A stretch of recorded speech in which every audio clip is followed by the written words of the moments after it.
La historia del programa Duralex et Lex comienza en 1999 a finales del siglo XX y se confirma como un espacio de análisis y opinión en el ámbito social, académico, jurídico, económico y político, dando voz a todos los actores de la sociedad. Conducido por el licenciado Carlos de la Rosa Segura, con el respaldo y patrocinio del licenciado Mario Croswell, director general de la Oficina Coordinadora de Riesgos Asegurados, OCRA. Duralex et Lex se consolida en este siglo XXI como en el espacio idóneo, donde se analizan los temas de mayor importancia y trascendencia en lo local, lo nacional y lo internacional. Gracias a tu sintonía y preferencia, cumplimos 21 años y refrendamos nuestro compromiso de objetividad, imparcialidad y pluralidad. Comenzamos. Duralex et Lex. ¿Qué tal, amigos? Buenas noches, bienvenidos a este su programa Duralex et Lex, vía Zoom, vía Easy y vía redes sociales. Agradecemos el favorecimiento de su atención y lo prometido es deuda. El día de hoy tendremos la segunda parte del programa, que serán preguntas y respuestas de la conferencia que nos diera la semana pasada el doctor Javier Oliva Posada, quien es experto en seguridad pública, presentado a ustedes por su programa Duralex et Lex, por OCRA, don Mario Croswell, gracias, y sobre todo a ustedes por favorecimiento de su atención. Esperemos este segmento de preguntas y respuestas sea de su interés y nos vemos en el próximo de la serie. Que tengan ustedes un excelente fin de semana, una excelente tarde, día o noche a quien nos ven vía redes sociales. Con base a tu exposición, mi estimado Javier, sí, como bien comentas, mucho se ha politizado, mucho se ha permeado en el sentido de que estamos militarizando al país. Pero finalmente, desde los inicios de la creación de estas corporaciones, como lo comentas tú históricamente, es involucrar a una fuerza de tarea, una fuerza militar, una fuerza que no está en su momento capacitada para pues aplicar en su oportunidad labores de prevención del delito. Su formación es totalmente diferente.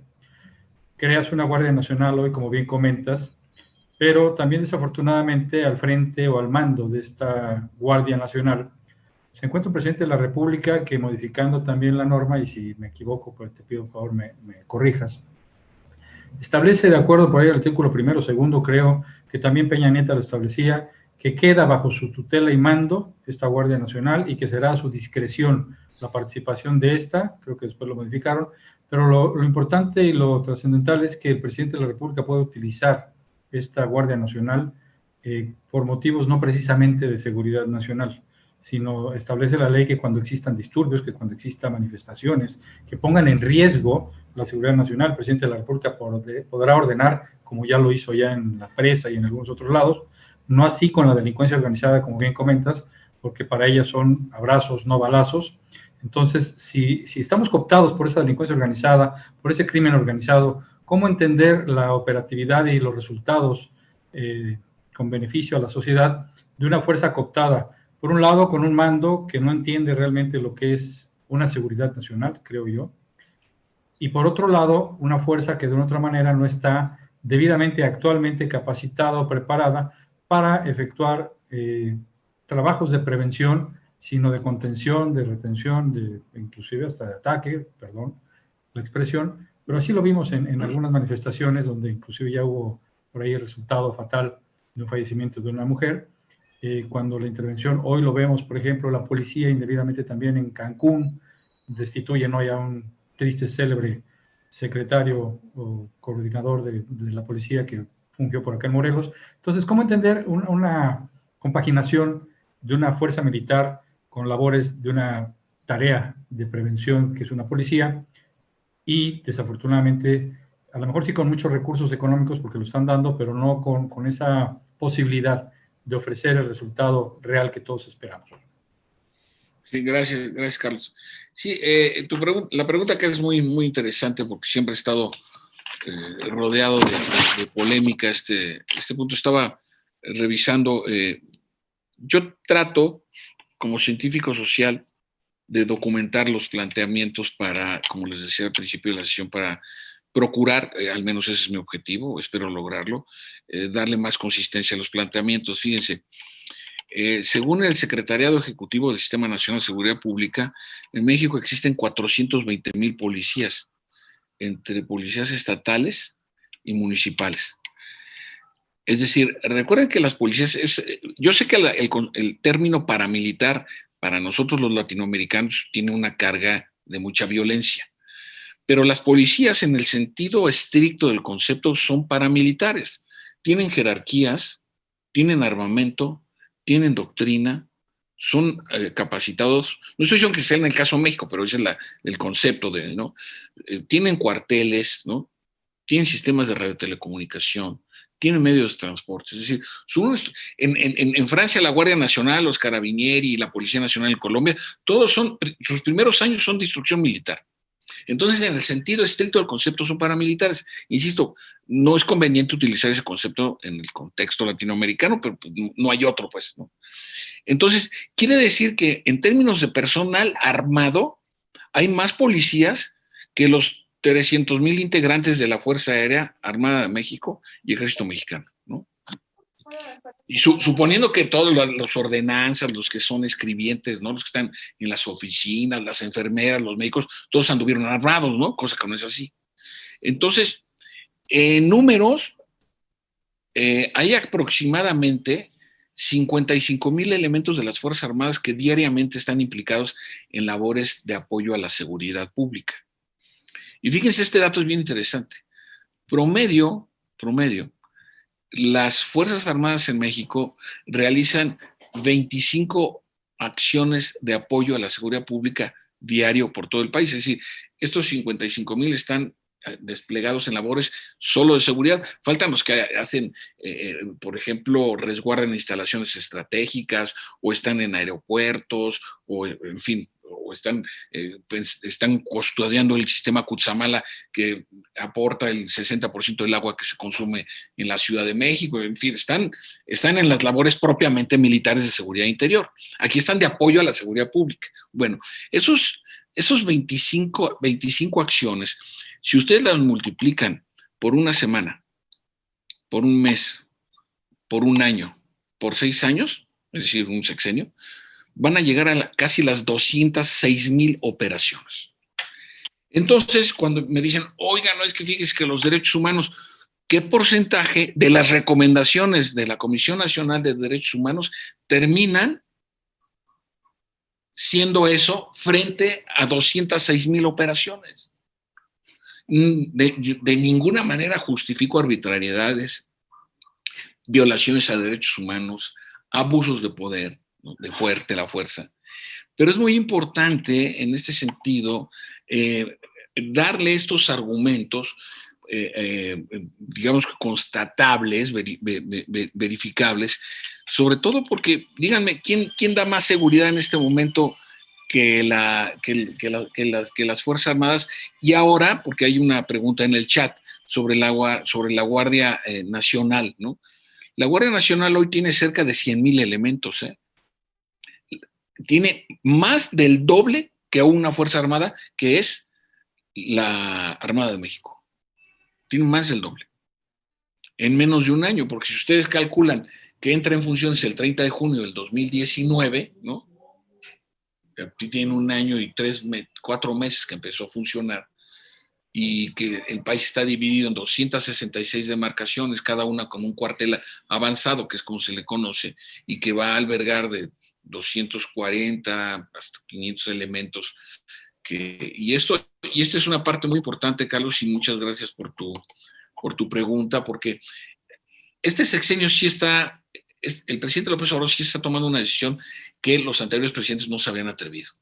Que el despliegue llámese Policía Federal Preventiva en el 99, llámese Policía Federal en el 2009 o llámese Guardia Nacional en el 2019, fíjese qué casualidad, en 20 años le han cambiado 3 veces de nombre y de funciones, ahora va a estar desplegada de manera permanente. Esa es la gran diferencia. Es decir, no va a ser una una institución policial de carácter reactivo, es decir, que hay un evento. Ustedes se acuerdan cuántos operativos especiales hubo para Tamaulipas el sexenio pasado, o para el estado de Guerrero, o para Sinaloa. En cambio, ahora van a estar desplegados. Yo he tratado de seguir más o menos de cerca este despliegue, y recuerdo que el mes pasado, por ejemplo, el presidente inauguró en una gira 3 cuarteles avanzados. Inauguró uno en Irapuato, otro en Zapopan y uno más en Manzanillo, ¿no? Y ya está el personal ahí y tienen campo de entrenamiento, cocina, lavandería, obviamente dormitorios, biblioteca.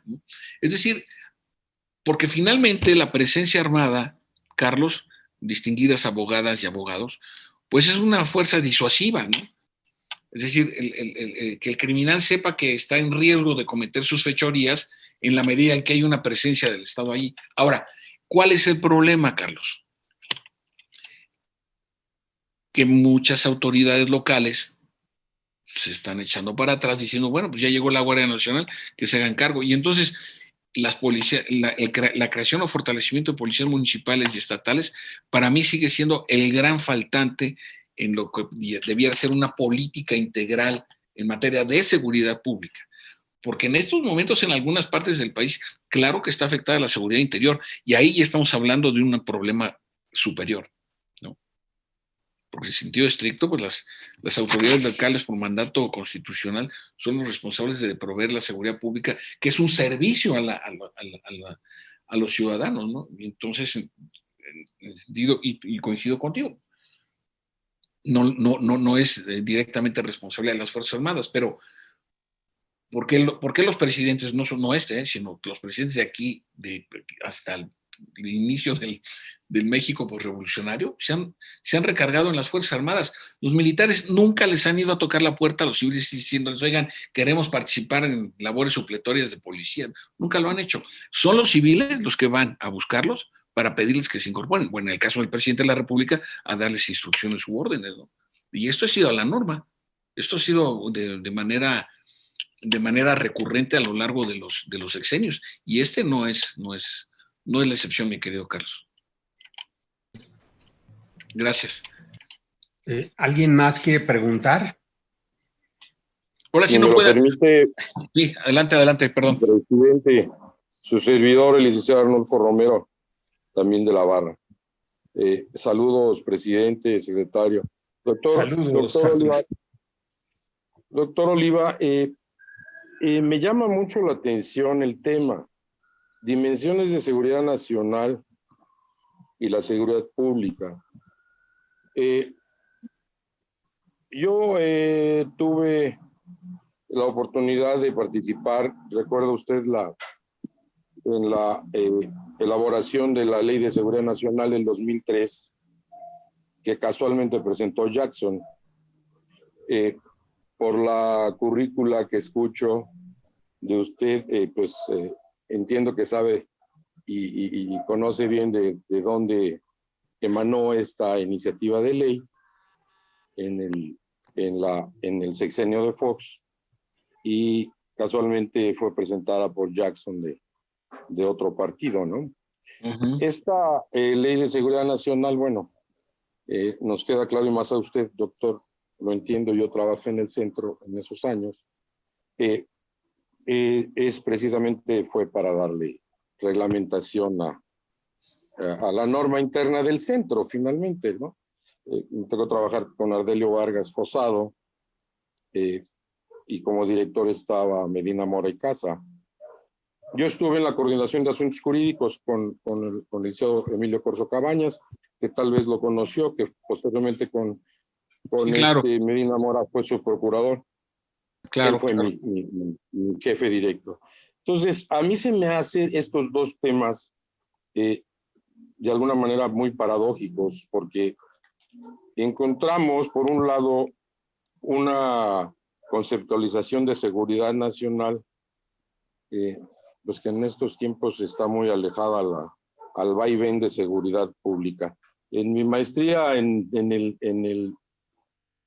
el Instituto de Ciencias Penales, me acuerdo un maestro un día nos comentó, y esa sería mi primera pregunta, observación o pedirle cuál sería su opinión. Nos comentaba que la seguridad pública, no solamente, o sea, iniciaba así el comentario, decía, cuando ustedes escuchan seguridad pública, díganme en lo primero que piensan. Y todos decían, no, pues en un policía, ¿no? Y nos explicó que realmente la seguridad pública conlleva tantas cosas, que incluso cuestiones de seguridad social, no solo la seguridad pública entendida como la seguridad que deviene de la policía, ¿no? Y por otro lado, entendiendo lo de seguridad nacional, que como usted bien lo dice, desde el 89, a mí me tocó los 15 años del centro en el 2005, recordemos que fue inaugurado en el 90, como usted bien lo dice, del 89, después que se creó, después de la DFS, se crea el Centro de Seguridad Nacional, y así se viene, y ahora hasta los cambios de nombres de las policías federales, y tanta crítica que ha tenido el centro, y tanta amenaza con que se va a cerrar, empezando por el actual presidente, y por Fox en esos años, de cuando inició Fox, que cuando llegaron al poder y vieron para lo que servía el centro, incrementaron sus recursos. En este lado yo quisiera preguntarle, por un lado, de alguna manera, de seguridad pública, entendiéndola más ampliamente, no solo por el policía, como le comenté, y en segundo momento, la seguridad nacional, dilucidarla más claramente, no solo como una seguridad interior, más bien buscar los conceptos más correctos, como preservar y encontrar de una manera de inteligencia, como bien lo dice, el orden que mucha falta hace en este país en la actualidad, doctor. Discúlpeme lo explayado de la pregunta y espero haber sido un poquito explícito para hacerla. Gracias, doctor. No, muchas gracias, maestro Romero, muchas gracias por su intervención, documentada, muy documentada. Sí, sí hay algunos esfuerzos en México institucionales por tratar de darle un contenido robusto, articulado a estos conceptos, tanto el de seguridad pública como el de seguridad nacional. Y yo insisto siempre, digo, usted lo sabe muy bien, el puente de comunicación entre seguridad pública y seguridad nacional es la seguridad interior, ¿no? Entonces, en esta perspectiva, la mejor definición que yo he encontrado de seguridad pública está en el diccionario del Instituto de Investigaciones Jurídicas de la UNAM, en la voz seguridad pública. Y hacia el final, el autor aporta un elemento que yo no había traído hasta ahora, sino gracias a su intervención, maestro Romero, y señala que la seguridad pública al final, esto es textual, es un asunto de vecinos, es decir, de confianza intervecinal. Porque si entre los ciudadanos no construimos lazos de confianza, ciudadanos y ciudadanos con nuestro entorno, ninguna corporación militar o policíaca, por muy sofisticada que sea, va a poder, ¿no? De hecho, lo pongo porque además me importa mucho, porque además, si soy científico social y estudio estos temas, yo no puedo dejar de participar en mi comunidad. Si ustedes escucharon en la lectura de mi currículum, José Luis Uriostegui me hizo el favor de proporcionar el dato. Llevo 10 años siendo el presidente de la Asociación de Condóminos del edificio de donde les estoy hablando en la Colonia del Valle. Es decir, ¿yo cómo me pongo a hablar con ustedes si no practico lo que les estoy diciendo? Si yo no hago una buena política con mis vecinas y con mis vecinos, porque además los veo más que a mis hermanos, porque ahorita, no solamente ahora por el confinamiento, sino porque además es normal. Cuando vas al súper, bajas la basura, entra el carro, viene una visita, ¿no? Los veo mal. Entonces, deliberadamente hay que construir condiciones de confianza intervecinal. Si yo, y fíjese qué bueno que hizo esa pregunta, porque es mucho más intimista el concepto de seguridad pública de lo que creemos. Pero si a mí una vecina me dice, oye, joder, fíjate que vi a tu hija en malos pasos, en un lugar feo, a tales horas, si mi respuesta es, tú cuida los tuyos, yo me encargo de la mía, no hay nada que hacer, ningún policía va a alcanzar. Pero si su reacción es, oye, te doy las gracias de que me digas, qué bueno que voy a hablar con ella, dimos un paso. Entonces, ¿Parece idealista? Claro que lo es. Pues la vida se construye de idealismo, si no, ¿cómo? ¿No? Entonces, sí es una parte fundamental, maestro Romero, esto que usted se plantea de las condiciones.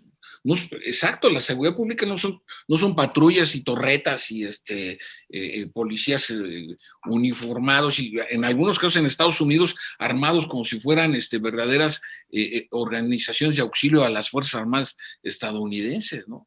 Tiene que ver con prácticas sociales, ¿no? A ver, disculpen que les hable de lo que yo hago, pero me importa mucho. Yo soy un abierto partidario de censurar la música grupera y de banda que hace apología del delito y de la violencia de género.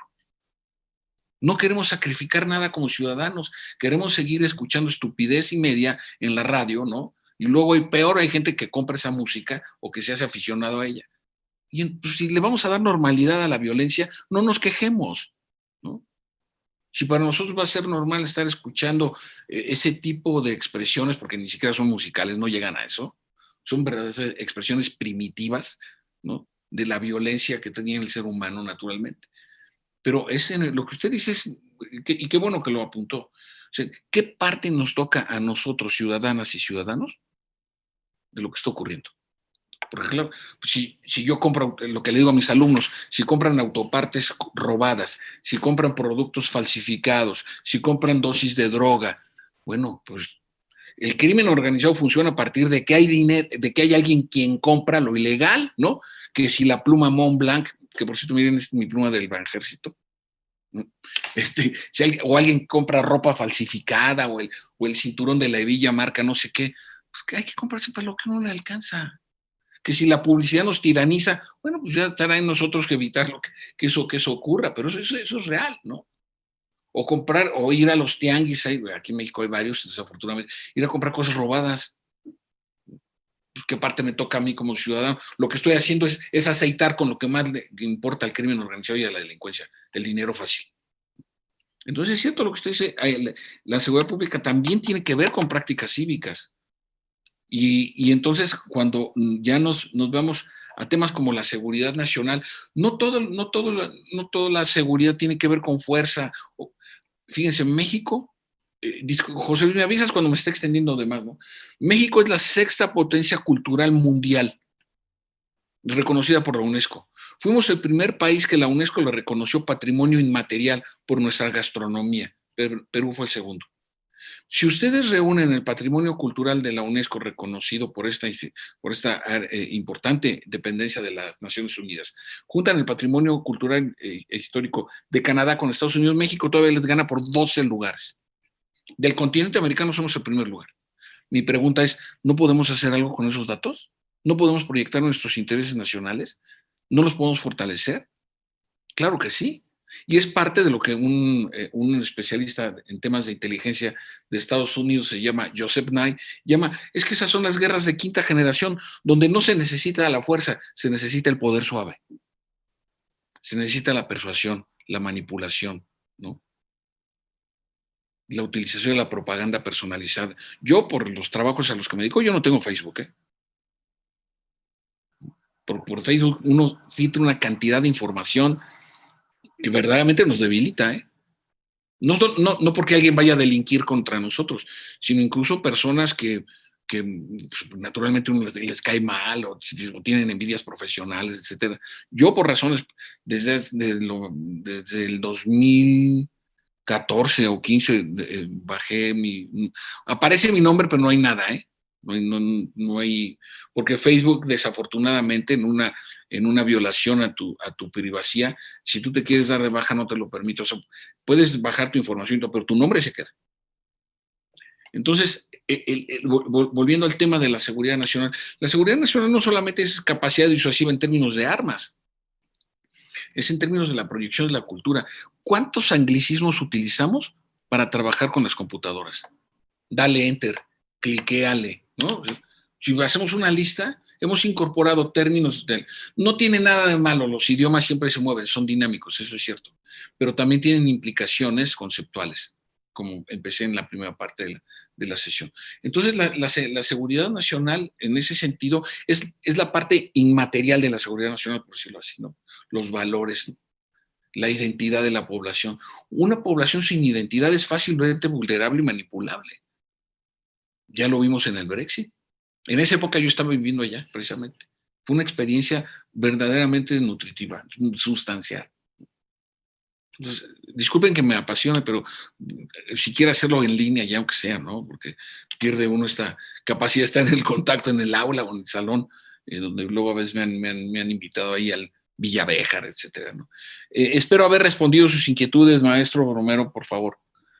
Aprecio muchísimo, claro que sí, maestro. Adiciono que ya por lo menos me hizo la pandemia, porque es la conferencia, sin agraviar, que más me ha gustado y más me ha llamado la atención. Y eso que me faltó preguntarle respecto al híbrido de Seguridad Nacional, de la Policía Nacional, perdón, y al otro, más bien al injerto de Policía Nacional y al híbrido de juicios orales, pero espero tener otra oportunidad para poder compartir con usted, doctor, y por lo pronto le agradezco enormemente que me haya permitido participar. Gracias. No, maestro, gracias. El que tendrá la oportunidad seré yo. Muchas gracias. Pues, a ver, hay alguien más. Yo tengo preguntas también, pero prefiero darle prioridad a quienes hoy nos acompañan. Ay, José Luis, tú me invitas unos whiskies y ahí platicamos. Ah, bueno. Bien, me reservo ese derecho. Si están pensando cómo formularla, permíteme hacer un comentario y una pregunta.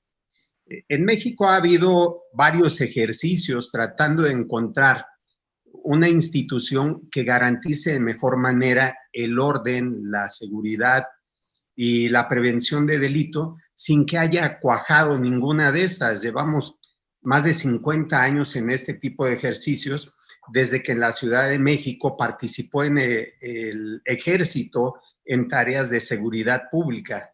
Me parece que todavía era presidente López Portillo cuando el ejército asumió la seguridad pública en las calles.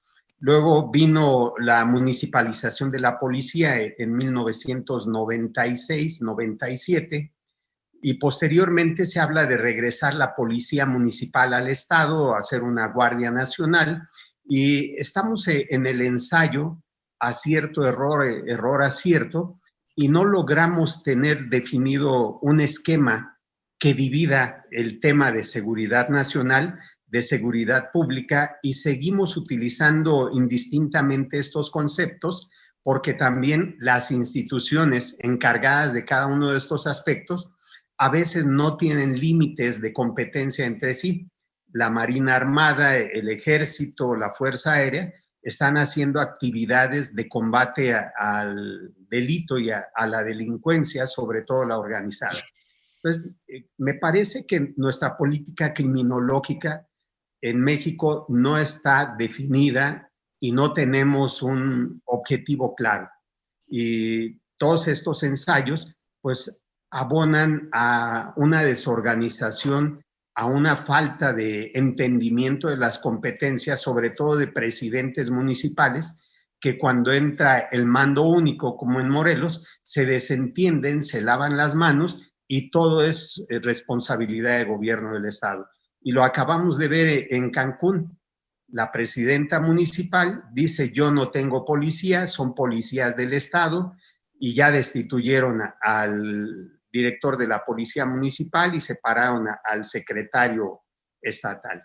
En fin, todo este preámbulo sirve para dejar en claro que no tenemos ejes rectores en la elaboración de políticas públicas de prevención del delito, y que estamos haciendo uso indistinto de cualquier institución para mandarla de lleno a buscar frenar la actividad delincuencial, pero no tenemos ni los proyectos ni los estudios adecuados para garantizar los resultados. No sé cuál es tu opinión. Sí, en esos... Gracias, José Luis, querido. Yo lo que creo, no es un asunto de creencias, yo lo que sostengo es que el análisis de la factibilidad o viabilidad de las instituciones policíacas, pues también tiene que ver con su longevidad. Digo, por ejemplo, el caso de los carabinieri italianos Tienen 50 años de existir, 150 años de existir. La Guardia Civil en España alrededor de 200 años. Aquí en 20 años le hemos cambiado 3 veces la denominación a la misma corporación, ¿no? A la misma institución. Por eso me importa mucho darles fechas, nombres, datos que son verificables. O sea, en el 89, Policía Federal Preventiva. En el 2009, Policía Federal, en donde se cuadruplica el pie de fuerza de la corporación. Y después se crea la Guardia Nacional, ¿no? Como sucedáneo, ¿no? de la Policía Federal. Es decir, por distintas circunstancias no se le ha permitido o no se ha observado pues que esta organización vaya adquiriendo cimientos adecuados. Miren, es lo mismo que pasó con el CISEN. Y el maestro Romero lo ha de conocer, este libro, en donde cuando se conmemoran los 20 años del CISEN, ¿no? Sucede que entrevistan a todos los que fueron directores, o sea, así hayan durado un año, ¿no? Como Alejandro Alegre, pero que tuvo una larga trayectoria fructífera dentro del CISEN. Resulta que con ese libro, y uno continúa con quienes fueron directores del CISEN, digamos, durante el siglo XXI, pues la enorme improvisación, ¿no? Y miren que son algunos de ellos, los conozco, y no es que seamos amigos, pero nos tratamos, pero no tenían la más remota idea de en dónde estaban. Y esto tiene consecuencias. Me hicieron varias entrevistas respecto de cuando comienza esta administración. Pues, el presidente López Obrador ha cometido el mismo error que sus predecesores: improvisar funcionarios en áreas donde sí se necesita cierto conocimiento técnico. Es decir, nosotros como mexicanas y mexicanos no tenemos por qué estar pagando becas de aprendizaje en áreas tan sensibles, en este caso, como en la seguridad. Quizá ser secretario del Trabajo, secretaria del Trabajo en este caso, secretario de Turismo, pues no te requiera las mismas exigencias que están en la Secretaría de Seguridad. Y no solamente eso, decir, con permiso, yo tengo la candidatura de Morena en Sonora. Pues no. De verdad, así como se le da continuidad, cómo se observa la maduración de ciertos lineamientos y de ciertos criterios. Y qué bueno que el maestro Romero recordó también que se suprime el CISEN y se crea el Centro Nacional de Inteligencia y se adscribe a la seguridad pública. La inteligencia no puede ser seguridad pública, porque de allá venimos. La inteligencia tiene que ser una estructura que esté trabajando para la presidencia de la República, ¿no?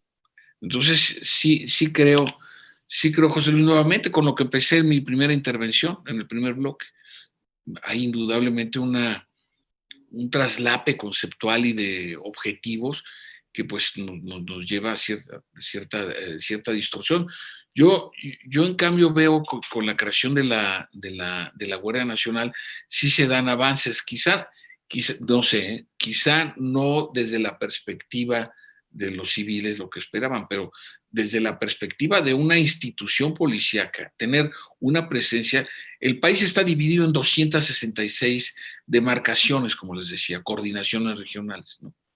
Y a su vez hay coordinaciones estatales. Entonces, si me permiten la expresión, hay una reorganización territorial del país en materia de seguridad pública, que no es menor, es una cosa muy importante. Y en lo que se refiere a condiciones tecnológicas y la capacitación, fíjense, el mismo día que se publica en el Diario Oficial de la Federación la ley de la Guardia Nacional, se publican otras leyes como el uso proporcional de la fuerza, la ley nacional, no recuerdo el nombre exacto, de detenciones, ¿no? Es decir, hay toda una cobertura jurídica en donde ese personal de la Guardia Nacional está siendo capacitado para primer respondiente, para resguardo de pruebas, ¿no? Para protocolos de interrogación, cosas que en efecto no corresponden al sentido de la filosofía de la profesión militar. Un soldado en el Imperio Romano, un legionario, o un soldado del Ejército Rojo de China, o un samurái en la época medieval del Japón, o un soldado estadounidense en la guerra contra México, tienen una sola función: liquidar al enemigo. Ni es un asunto de derechos humanos, ni es un asunto de ser bueno o mal cristiano. Esa es la función, ¿no?, de la profesión. Es decir, sí hay enemigos, ¿no? En nuestro himno ahí viene esa palabra que es tan fuerte, ¿no? Entonces, sí, en este proceso, me parece que la variable ausente, abogadas y abogados de esta aula virtual, la variable ausente, la gran ausente ha sido la falta de una política continua para crear y o fortalecer policías locales, municipales o estatales. La otra cuestión, y lo estamos viendo de manera desafortunada, el 80% de los reclusorios estatales los controlan los internos. Y el sistema penitenciario federal no está tan lejos. Acuérdense que acaban de cerrar el penal de Puente Grande después de un motín y de que asesinaron al director provisional, lo asesinaron. Y por el otro lado, la falta, me parece que debe haber un mayor compromiso del poder legislativo y del poder judicial para aportar los elementos y herramientas necesarias para que las instituciones policíacas cumplan con la función.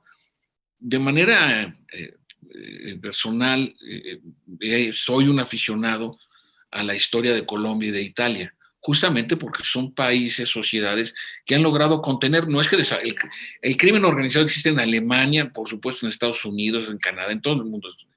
El asunto es controlarlo, ¿no?, con recursos que da la ley, que no se sobreponga al poder político, ¿no? Entonces ahí, mi querido José Luis, pues haría falta también una revisión del sistema penal acusatorio, ¿no? De tal manera que, bueno, ahí tenemos un reto muy, muy importante. Muchas gracias, José Luis. Al contrario, muchas gracias por tu amplia respuesta. Hay dos preguntas en el chat que me parecen interesantes de atender. No sé si ya las pudiste leer, seguramente. Sí, ya vi, son dos. Si quieren, no sé si las lees o las leo. No, por favor. Sí, de Víctor Raúl, reportero del Grupo IMER. ¿Cuáles son los logros y retos en materia de seguridad del presidente López Obrador a unos días de que cumpla 2 años de inicio de su gestión? Bueno, pues ya los decía, para mí el logro es haber modificado la idea de tener una corporación, una institución policíaca a nivel nacional reactiva, ¿no? Es decir, había un evento traumático, un evento violento, entonces van para allá soldados, infantes de marina, policía federal, es decir, eran reacciones, eran reactivos, ¿no? En cambio ahora la preponderancia es la disuasión. Fíjense, es bien interesante, si ustedes ven el uniforme de los integrantes de la Guardia Nacional, en el brazo derecho traen un parche que dice proximidad. Las corporaciones, las instituciones policíacas de proximidad son el denominador común de las democracias contemporáneas, ¿no? A mí hace poco me pidieron que diera una conferencia sobre el concepto de proximidad y como José Luis lo sabe, yo soy aficionado nada más a la filología, a la historia de las palabras. Proximidad, fíjense, investigué en un diccionario etimológico del español antiguo, proximidad viene de la palabra prójimo, ¿no? Es decir, un policía que es próximo está atendiendo las necesidades del prójimo. Me parece súper interesante, disculpen que hable así, tan coloquial, me parece muy interesante. Muy interesante porque ustedes recordan, yo fui un abierto opositor al mando único. Porque entonces lo que haces es, a nivel local, haces la policía reactiva. No, la policía tiene que estar desplegada para que disuada la comisión de delitos de cualquier tipo, crimen organizado o delincuencia común. Entonces, esta idea de estar cercano a las necesidades de la ciudadanía sí es Raúl Ramírez, sí es un cambio muy importante y a mí me parece positivo respecto de anteriores administraciones en donde, pues, imagínense ustedes el mando único en Chihuahua, ¿no? O sea, hace poco me enteré de que hay unas instalaciones militares que son del tamaño del estado de Tlaxcala, adentro del estado de Chihuahua. O estados con una geografía tan dilatada como Veracruz o Sonora, ¿no? Lo que necesitas es presencia física disuasiva. Y me parece que ahí es. Y el principal reto, pues evidentemente está en lograr una política de seguridad pública eficiente que inhiba los delitos y que estas tendencias que estamos observando, pues se reduzcan. Luego dice, Bere dice, Le digo Bere no por otro asunto, sino porque así está bien el nombre, ¿eh? No tengo el gusto, o a lo mejor sí, no sé. Dice, buenas noches, yo tengo una pregunta. Quisiera saber su perspectiva en relación al desempeño que ha tenido el titular de la Comisión Estatal de Seguridad Pública en el estado de Morelos, ya que se ha desatado una ola de violencia. ¿Qué estrategias le falta implementar?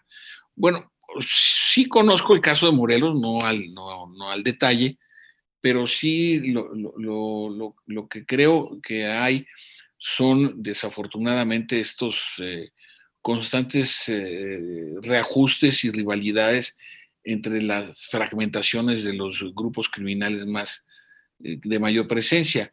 Según la Secretaría de Seguridad de Seguridad y Protección Ciudadana, en su informe del secretario ejecutivo, hasta el mes pasado habían detectado a nivel nacional en terreno alrededor de 260 bandas.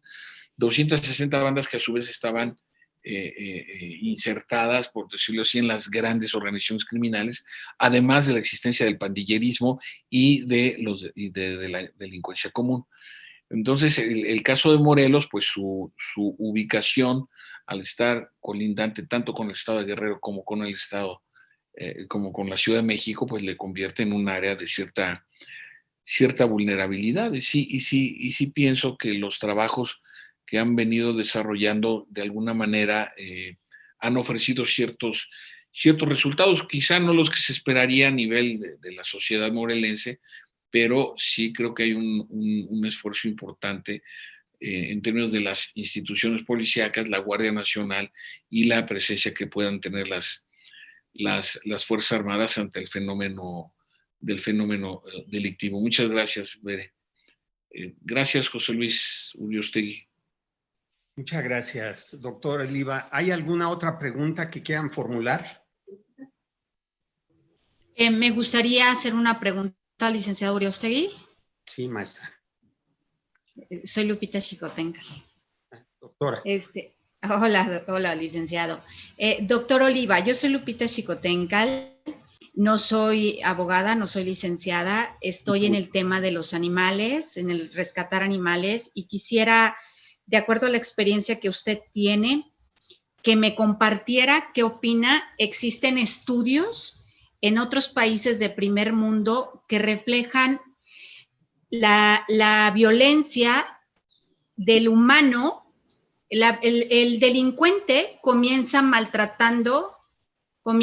cometiendo actos de maltrato o de crueldad en los animales, y su siguiente paso es la violencia hacia el humano. Países de primer mundo, como por ejemplo Canadá, Estados Unidos, hoy tienen estudios como el FBI, donde se relaciona este tipo de comportamiento y comienzan atacando al maltratador de animales para poder bajar el porcentaje en la violencia humana. ¿Usted tiene algún conocimiento de esto, o existen algunos estudios en México que demuestren también esta parte que le acabo de mencionar? Doctora, gracias, doctora Xicotenca. Sí. Con franqueza no conozco, pero yo pienso que pueden buscarse en algunas ONGs o en instituciones especializadas en temas de violencia. Sí conozco algo, pero no tiene nada que ver con el tema del maltrato animal, pero sí conozco alguna estadística sobre denuncias de maltrato animal, ¿no? Eso sí, pero sería cuestión de buscar sobre todo en los sitios de internet de organizaciones no gubernamentales, y seguramente también en algún programa interinstitucional que pueda explicar, ¿no? Este paso grave, ¿no? Entre un maltratador animal y un criminal, ¿no? Un criminal en cualquiera de las vertientes de la actividad delictiva, pero de momento le comento que no tengo información a ese respecto, doctora. Disculpe, lo lamento mucho. No, yo le agradezco sus comentarios, doctor Oliva. Muchas gracias. Sí. Me permito hacer un comentario al respecto.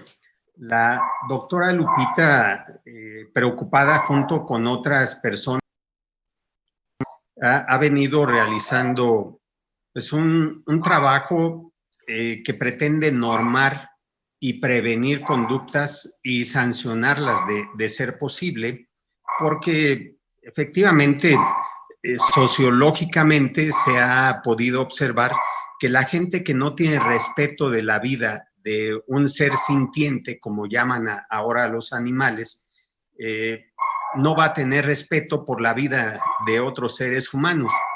Y la experiencia nos ha mostrado que casos como el Ponchis o el otro, el pozolero que se encargaba de deshacer los cuerpos, pues no tienen el menor respeto a los restos humanos ni a la vida. Así que puede constituir la agresión a animales un paso previo a la agresión a seres humanos y que no estamos tomando en cuenta.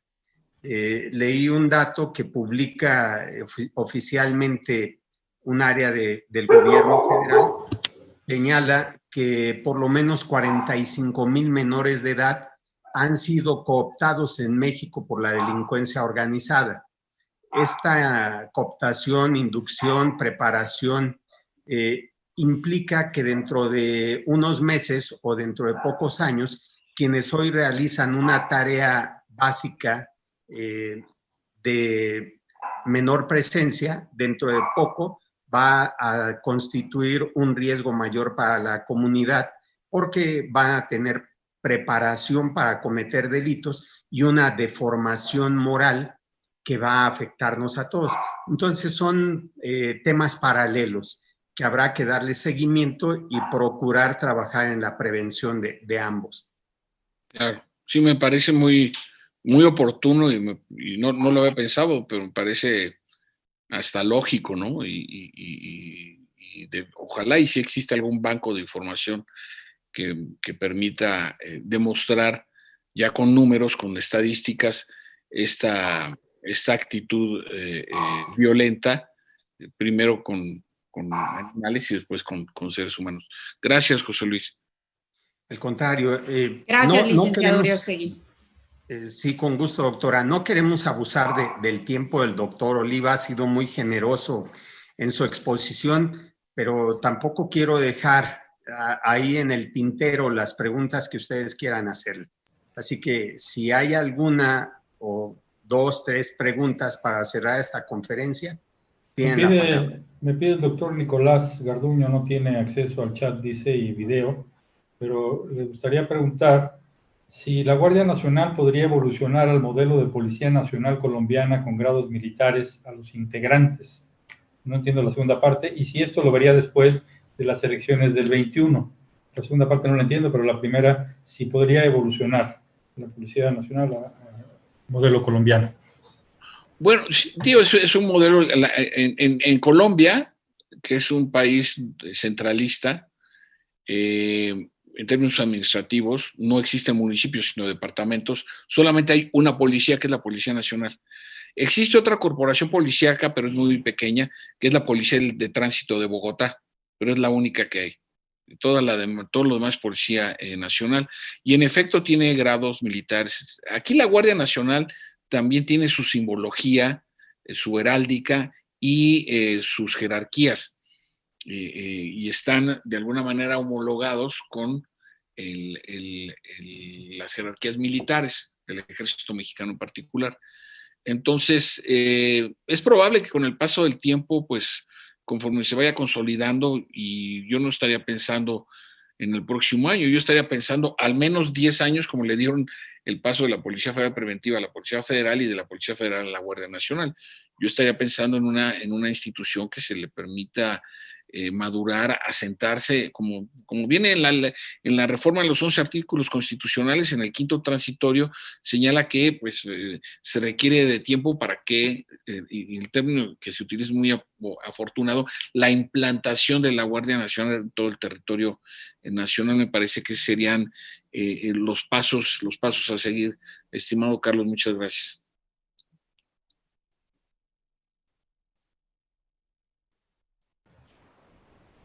Sí, José Luis. Sí, Pues no sé si haya alguna otra pregunta. Aprovechen, porque no siempre tenemos esta oportunidad. Nos vemos en el Madrigal al rato, ¿no? ¿Qué? Ya, puesto. Muy bien. Pues, bueno. Doctor Javier Oliva Posada, muchas gracias por esta amena e interesante conferencia. Todos estamos listos para la segunda parte. Ojalá nos des oportunidad en breve. Sí, cómo no, con mucho gusto nos organizamos. Muchas gracias, José Luis. Por ahí veo a Andrea que anda por ahí. ¿Cómo estás? Buenas noches.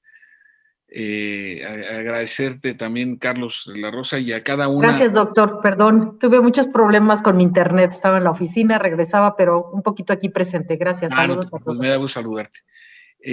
Bueno, pues agradecerles a cada uno y cada uno de ustedes el tiempo que me dedicaron en esta tarde y los minutos iniciales de la noche, y con mucho gusto cualquier cuestión que piensen que yo pueda acercarles alguna opinión, algún comentario, tanto mi amigo José Luis Uriosti como mi amigo Carlos de la Rosa pues tienen mis datos y cuenten conmigo con mucho gusto. Gracias nuevamente, José Luis, a ti y a la barra de abogados. Muchas gracias, Javier. Gracias por tu espacio. Un abrazo, gracias a todas y gracias, todos. Gracias. Los que nos gracias, Michelle. Muchas gracias, Michelle. Buenas noches, gracias. Doctor Oliva. Gracias a todos, buenas noches. Bye. Esperamos pronto la segunda parte. Gracias, maestro. Buenas noches, gracias. Gracias por acompañarnos en otra edición de su programa Duralex et Lex. Hasta la próxima.